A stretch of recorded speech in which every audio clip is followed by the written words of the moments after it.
5.2%의 경제 성장률을 달성했다 그러는데 어떻게 물가는 하락을 할까요? 디플레이션을 걱정하는 상황이 나올 수 있을까요? 네. 모든 수치가 잘 안 맞는다라는 그런 의구심을 더 우리가 일반적으로 중국 경제를 볼 때 가장 의아해하거나 의심스럽게 바라보는 것 중에 하나가 이 수치가 과연 실질적인 모습을 반영하는가 정직한 것인가 하는 그런 모습들이 있거든요. 네. 가계의 60%에 해당하는 부동산 문제가 터졌음에도 불구하고 5.2%의 경제 성장 놀라운 숫자. 근데도 경기는 부진했다. 그러면 이걸 어떻게 해석을 해야 되는가라는 고민이 나오게 됩니다. 근데 올해 발표한 경제 성장 목표치는 작년과 똑같다라는 겁니다. 이것뿐만 아니라 올해 양회는 마치 작년에 양회 발표했던 내용을 컨트롤 C, 복사를 해가지고 마치 붙여놓은 것 같은 복사판이라는 겁니다. 네. 외부에서는 보통 이제 양회가 열리면은 가장 주목하는 것이 거의 두 가지입니다. 어떤? 하나는 이제 경제 성장 목표치. 그래서 예. 이게 일종의 관성 같은 건데요. 예. 개혁 개방 이후에 매년 중국이 몇 퍼센트 경제 성장률을 발표를 하는데 예. 좀 사실은 좀 웃긴 겁니다. 왜냐하면은 성장 목표치를 미리 얘기해 놓고 그걸 맞추는 거거든요. 네. 예, 그래서 그게 하나가 있고 또 하나는 이제 91년부터 진행되어 오던 전인대회 폐막식 때 있었던 이제 총리의 기자회견입니다. 예. 이 기자회견을 통해 가지고선 외부와의 접촉이 있다. 그리고 외부의 인사들이 이제 총리와 직접적인 인터뷰를 할 수 있다라는 것이 굉장히 좀 큰 어떤 의미를 갖는데 네. 올해 그것이 폐지가 됐습니다. 예. 당분간 몇 년 동안 하지 않겠다라고 발표가 됐는데 그러므로 해가지고서 이제 외부와의 접촉이 이제 끊어진 거죠. 그러면 이제 거꾸로 뒤에서부터 제가 하나씩 말씀을 드리겠습니다. 전인대 대표 이후에 총리가 이제 기자회견을 하게 되는데 보통 12개에서 13개의 기자들의 질문을 받게 됩니다. 그건 예. 반으로 나뉘어 가지고선 6개에서 7개는 국내 기자들, 나머지 6개 정도는 해외 기자들의 질문을 받습니다. 네. 국내 기자에 반드시 들어가야 되는 거는 CCTV, 신화사, 예. 그리고 이제 인민일보 이런 거가 있고요. 그리고 이제 우리가 잘 알고 있는 이제 대만의 기자들도 중국은 하나의 중국 원칙을 고수하니까 대만 기자도 거기에 포함이 됩니다. 그래서 중국 기자가 한 6개 질문을 하게 되고 그리고 홍콩도 물론 들어가겠죠. 네. 그리고 이제 해외 기자가 6개국, 거기에는 반드시 유럽 하나, 중동 하나, 미국 하나, 그리고 일본, 러시아, 요건 거의 빠짐없이 들어간다고 보시면 됩니다. 네. 그리고 한국과의 관계가 좀 중요하다라고 판단이 되면은 이제 네. 한국 기자가 들어가는 경우도 있고요. 예. 그리고 이제 아프리카 기자가 들어가는 경우가 있는데 이제 아프리카 같은 경우에는 이제 주로 1대1로라든지 아니면은 중국 아프리카 정상회담이 있는 해 보통 그런 이제 아프리카 기자들을 이제 배석시켜 가지고서 이제 질문을 하게끔 합니다. 일반적으로 현장에서 바로 질문을 하는 것 같지만 보통은 2개월 전에 외교부에서 사전에 지정을 합니다. 네. 그래서 사전 질문을 받고 조율을 거쳐가지고선 현장에서 하는데 중국에는 이제 쪼아따부쪼아샤오라 그래가지고선 국가 주석은 총리의 어떤 행보에 대해서 기본적으로 몇 가지를 좀 방임하는 경우가 있습니다. 그러니까 총리의 경우에는 이런 기자회견을 통해서 자기의 치적이라든지 자기의 업무에 대한 일종의 자랑 네. 혹은 업무에 대한 내용들을 이렇게 두루 얘기를 하는 경우가 있는데 보통 몇 가지 예를 들자 그러면은 짱제미 시대의 주롱지 같은 경우에는 금융개혁을 하면서 네. 관을 100개를 준비해라. 그리고 99개는 금융개혁의 당사자가 되는 금융인들을 위해서 내가 준비할 거다. 그리고 나머지 하나는 나를 위해서 준비해라. 아주 단호한 그런 결의를 보였던 것이죠.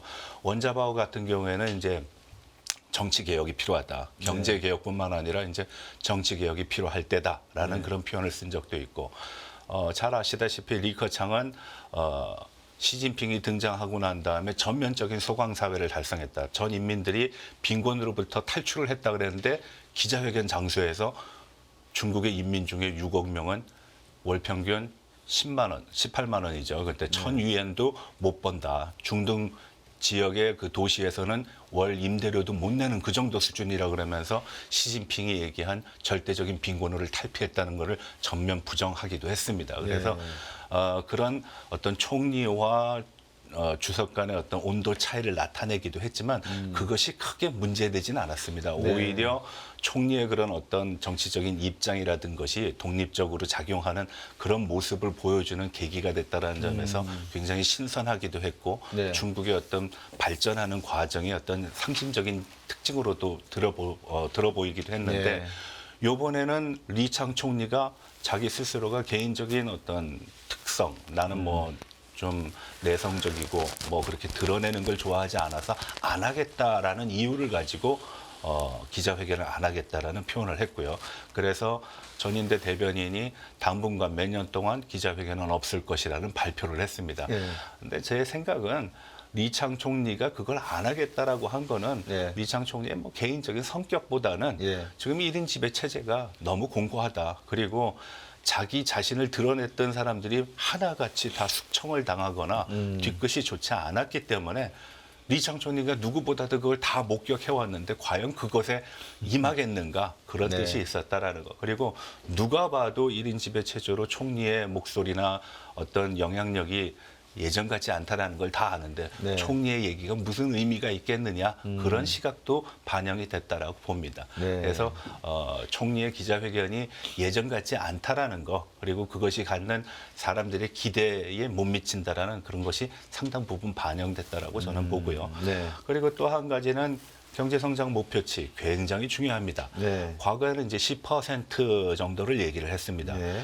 중국이 이제 개혁 개방 이후에 2010년까지 뭐 네. 대략 한 개혁 개방 한 30년 동안 연평균 9.8%의 경제 성장률을 보여왔는데 네. 그 이후에 이제 성장률이 조금씩 하락하기 시작했습니다. 물론 경제 규모가 커지니까 성장률이 줄어드는 거는 이해가 가는 부분입니다. 그렇죠. 우리 사람들도 덩치가 커지면 키가 안 자라고 나이가 들면 키가 안 자라는 것처럼 네. 그건 충분히 이해가 되는데 그 성장 목표치가 하락하는 과정 속에서의 몇 가지 변화 중에 하나는 외부적인 영향 그리고 내부적인 영향에 의해 가지고선 중국이 위기감을 느꼈고 그리고 그것을 적당하게 설명을 하거나 객관적으로 판단할 수 있는 기준을 제공하지 못했다라는 게 있습니다. 그건 무슨 얘기냐?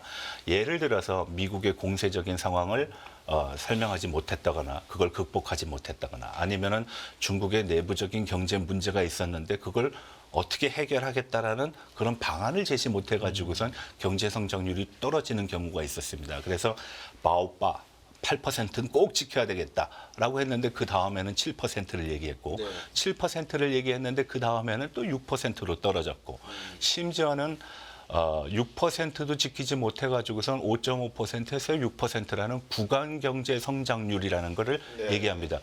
그건 구간 경제 성장률을 얘기한다는 건 그만큼 자신이 없다라는 거거든요. 그리고 이제 우리가 5%에서 5.5%에서 6% 얼핏 보면 0.5%의 차이밖에 안 되는 것 같지만 6%에서 보게 되면은 이건 상당한 차이입니다. 그렇죠. 이거는 뭐 거의 뭐 10%에 가까운 격차를 보이는 거기 때문에 편차가 굉장히 심한 건데 트럼프 때 그런 모습이 나타났고요. 그리고 네. 코로나 때는 5%를 얘기했지만 역시 실현을 하지 못하는 상황도 나타났습니다.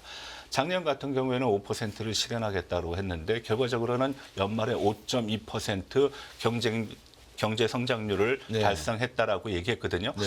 근데 뭐 곽 선생님이 잘 아시겠지만 5.2%의 경제 성장률을 달성했다 그러는데 어떻게 물가는 하락을 할까요? 디플레이션을 걱정하는 상황이 나올 수 있을까요? 네. 모든 수치가 잘 안 맞는다라는 그런 의구심을 더 우리가 일반적으로 중국 경제를 볼 때 가장 의아해하거나 의심스럽게 바라보는 것 중에 하나가 이 수치가 과연 실질적인 모습을 반영하는가 정직한 것인가 하는 그런 모습들이 있거든요. 네. 그래도 성장률이라는 것을 우리가 반영했을 때 상당히 그래도 뭐 각이이방하다 그러죠. 믿을만하다라고 봤을 때는 수출의 성장률이 상당히 그걸 뒷받침해주고 소비의 성장률이 상당히 그걸 뒷받침해주고 투자의 성장률이 상당히 그걸 뒷받침해주기 때문에 그럴 수도 있겠다라고 하고 지나가긴 하지만 작년 같은 경우에는 투자도 줄고 소비도 부진하고 그리고 수출도 안 되는 상황에서 5.2% 더군다나 작년 한 해를 통틀어 가지고선 중국 경제의 30%에 해당하는 부동산 문제, 가계의 60%에 해당하는 부동산 문제가 터졌음에도 불구하고 5.2% 경제 성장 놀라운 숫자. 근데도 경기는 부진했다? 그럼 이걸 어떻게 해석을 해야 되는가라는 고민이 나오게 됩니다. 근데 올해 발표한 경제 성장 목표치는 작년과 똑같다라는 겁니다. 이것뿐만 아니라 올해 양회는 마치 작년에 양회 발표했던 내용을 컨트롤 C, 복사를 해가지고 마치 붙여놓은 것 같은 복사판이라는 겁니다. 네. 그러면은 작년에 한 해의 양회 보고서 내용들은 코로나 이후에 가장 보수적이라고 판단이 됐고 그리고 그 가장 보수적인 건 그만큼 상황이 어려운 데서 나왔기 때문에 보수적이라고 30년 이래 가장 보수적인 네. 보고서라고 판단이 됐다라는 것인데 올해도 똑같다 그러면은 네. 올해도 안 좋다라는 얘기인데 그렇죠. 예, 상황은 계속 좋다라고 얘기하거든요, 중국에서. 그래서 우리가 중국 경제에 대한 가장 큰 믿음이라는 거는 심리적인 믿음뿐만 아니라 중국 경제를 받아보는 그런 정직성, 투명성, 여기에 상당한 의문을 던질 수밖에 없다라는 것이 증명이 됐다. 그래서 네. 경제성장 목표치에 대한 어떤 기대감은 이미 없다라고 저는 판단을 합니다. 그래서 네. 경제성장 목표치를 보지 말고 중국이 얼만큼 나아졌는가 그리고 그들의 그런 의지가 어떤 것인가 차라리 정책적인 부분을 보는 것이 낫다라고 저는 판단을 합니다. 네. 그래서 그 정책들을 이번 양회에서 어느 정도 드러내기도 했는데 말씀 주신 대로 저나 제가 미국에 있을 때 워싱턴 DC에 있을 때 많은 그 미국 현지의 전문가분들도 저보고 하는 말이 중국에서 경제 성장률 발표를 하면 2% 정도는 깎아도 된다. 예. 7% 그러면 5%고 5% 그러면 3% 그런 이야기를 했거든요. 그래서 이제 저도 뭐 거기에는 부정을 하지 않았습니다만 일단 경제 성장률의 5%를 놨다는 것은 정책의 목표를 일단은 뭐 플랫으로 가져간다. 이것만 하더라도 우리는 잘하는 것이고 네.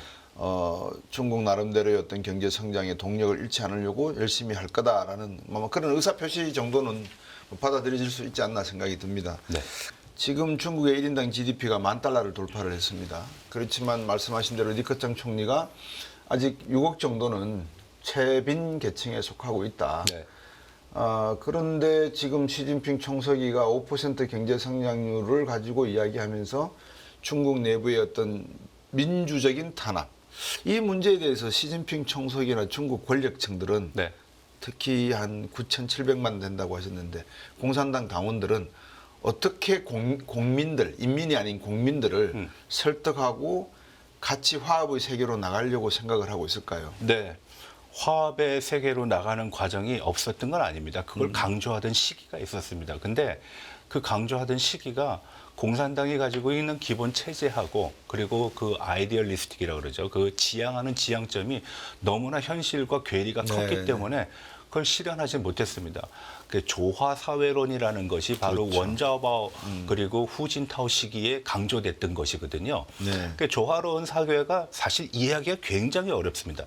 인화의 사회라고 얘기를 했으면은 네. 차라리 쉽게 공자님이 그렇겠네요. 얘기했었던 거니까. 근데 공자님이 얘기한 거를 받아들이기가 쉽지 않습니다. 왜냐하면은 유교 사상에서는 얘기하고 있는 것이 아주 분명합니다. 이 유교는 질서거든요. 근데 유교가 2000년이 지나면서도 그게 소멸되지 않았던 거는 끊임없는 적응의 아주 사상을 갖고 있었기 때문에 그렇습니다. 네. 그래서 보통 서양에서는 어댑테이션에 아주 강한 사상이다라고 얘기합니다. 적응의 사상이라고 보통 우리가 표현을 하는데 네. 그래서 조선에서는 조선 말에 실학이 나온 것도 변모한 것입니다. 이 시대의 그 과거의 그 유교 사상 가지고는 안 된다. 변화해야 된다라는 겁니다. 그래서 중국에서도 그 변화를 얘기하는데 문제는 유교에서는 잘못된 정치를 하게 되면은 바꿀 수 있다라는 걸 전제로 합니다. 그게 그렇죠. 맹자에서 얘기하는 맹자 영성이라는 겁니다. 예. 그래서 유교에서는 항상 얘기하는 게 민이 가장 앞서고 그런 다음에 두 번째가 국가고 그리고 사직, 그러니까 군이 가장 마지막이다라고 얘기하는데 군주가 가장 마지막이라고 얘기를 하는데 공산당은 거꾸로거든요. 공산당이 제일 먼저고 민이 가장 마지막이거든요. 그렇죠. 그러니까 그거를 좋아하는 과정이 쉽지 않습니다.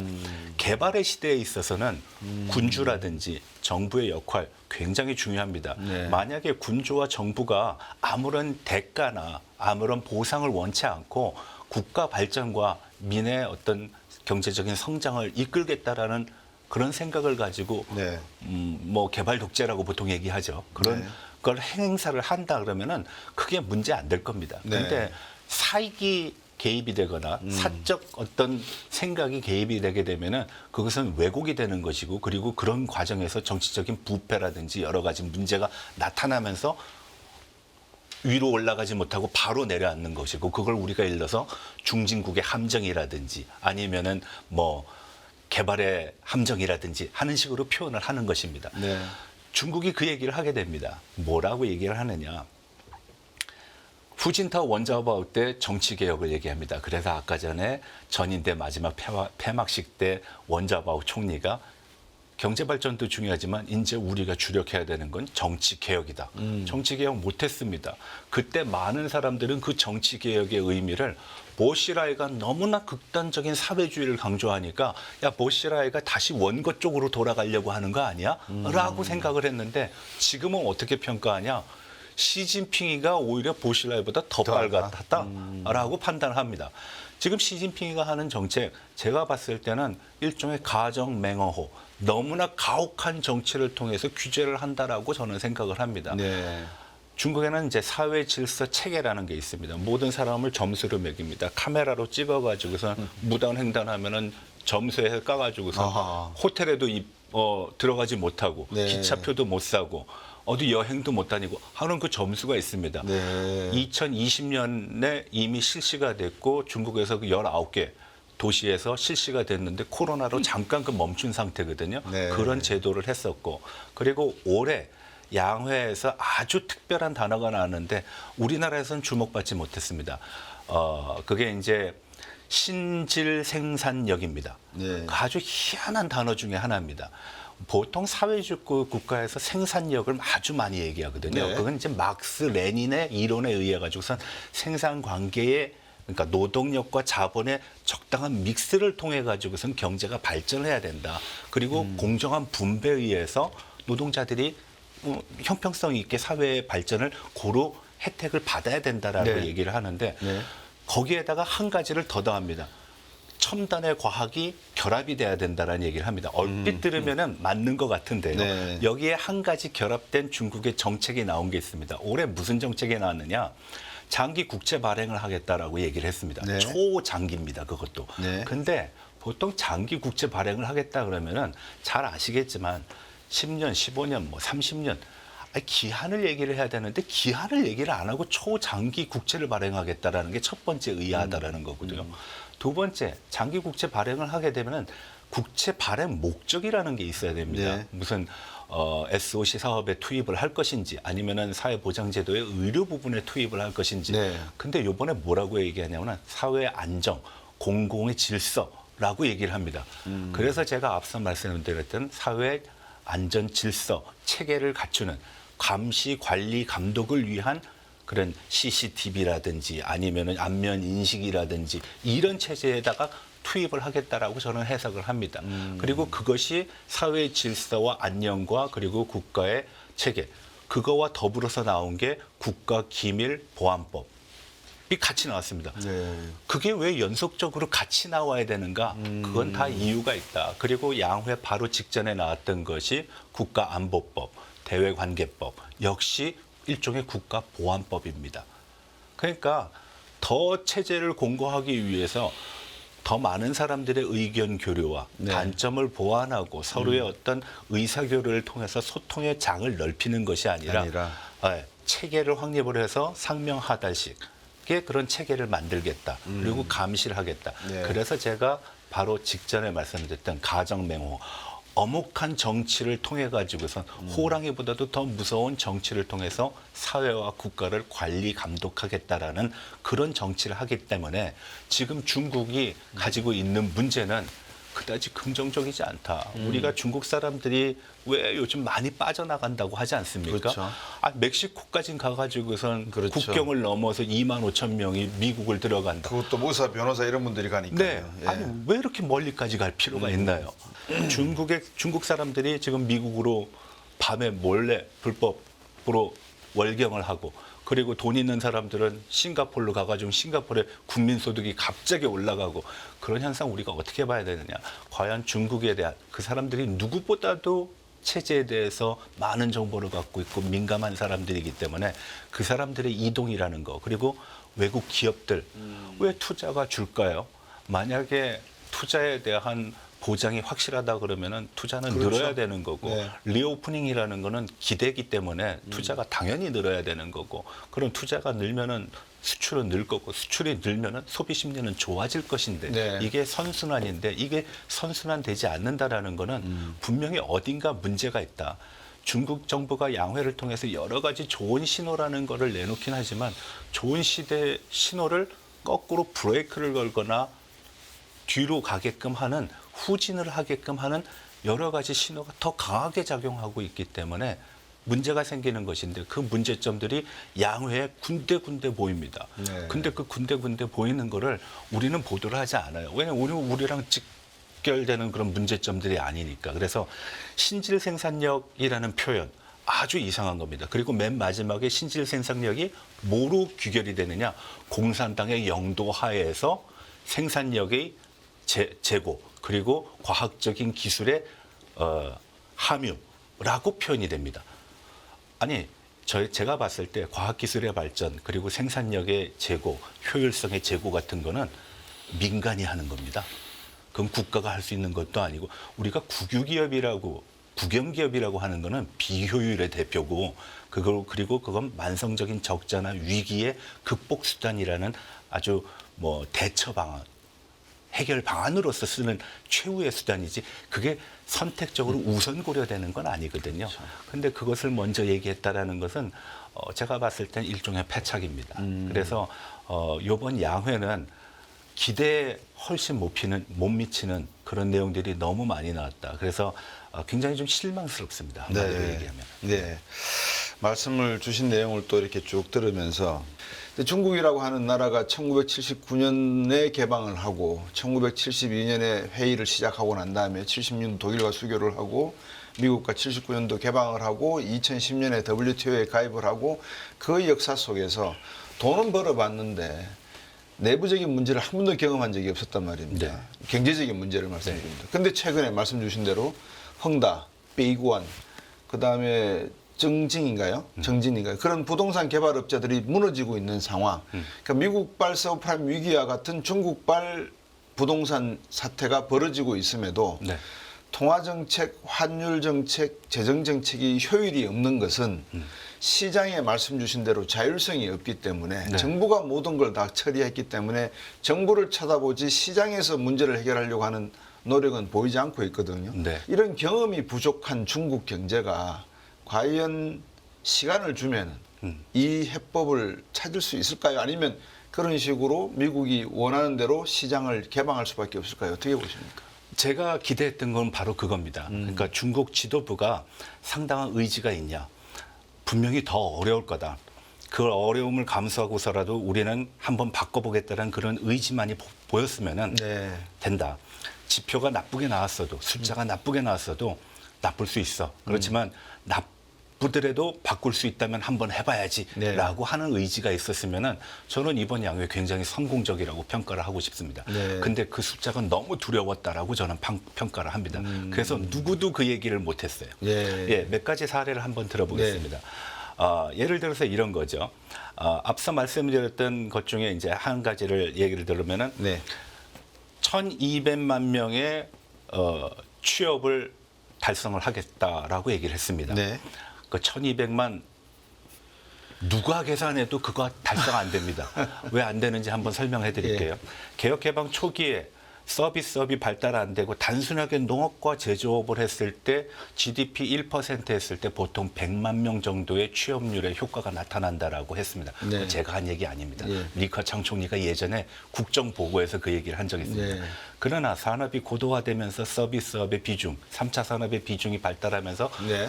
GDP 1%의 성장률이 보통 130만에서 많을 경우에는 150만까지도 가능하다라고 얘기를 한 적이 있습니다. 네. 그럼 우리가 150만까지 포함해가지고서 곱하기 5를 해보면은 안 돼요. 1,200만을 만들 수가 없어요. 요번에 5% 하겠다라는 그렇죠. 거거든요. 그럼 안 됩니다. 근데 5% 1,200만 명 이상을 하겠다라는 거예요. 현실적이지 않습니다. 그러니까 모든 공무원들이 두려워하는 거예요. 그 두려움을 벗어나야 돼요. 요번에 450만 취업하겠습니다. 그렇지만 제대로 된 일자리를 하겠습니다라고 하는 것이 오히려 더 현실적이다라는 거예요. 그 메시지가 아마 전 세계에는 더 현실적으로 들리고 더 긍정적으로 들릴 수 있다라는 거예요. 중국은 22개 성, 네. 5개 자치구, 그리고 4개의 직할시, 2개의 특별행정구, 예. 보통은 31개 성시라고 얘기를 합니다. 예. 그래서 중국에서는 31개 성시의 경제 성장 목표치가 얼마냐라고 얘기했는데 작년 12월 말에 각 지역의 내년도 경제 성장률 목표치가 어떻게 되냐 발표를 해라 그랬더니 다들 6%, 7%를 발표했어요. 그러니까 너무 희한한 거예요. 그래서 재정부하고 통계국에서 2만 명의 조사 요원을 각 성과 도시로 보내가지고 조사를 했더니요. 예. 계산 방식을 다 바꿨어요. 예. 그래가지고선 숫자의 조작, 위조, 이게 드러났습니다. 아주 대표적인 경우에는 3%도 달성하기 힘든 성이 6%, 7%로 보고를 한 거예요. 그래서 2월 달에 수정 조정치를 내놨는데 5%도 힘들다라는 얘기가 나왔습니다. 그럼 우리가 한번 볼까요? 아까 전에 5% 달성하겠다라는 거는 31개 성시가 5%를 달성해야지 5%가 되는 거예요. 그렇죠. 근데 그게 안 된다라는데 어떻게 5%가 되느냐 이거예요. 그래서 너무나 가혹하고 엄중하고 무섭다라는 겁니다. 그러니까 가짜의 숫자를 만드는 거예요. 그러한 상황에 직면해 있다라는 건 비참한 일입니다. 네.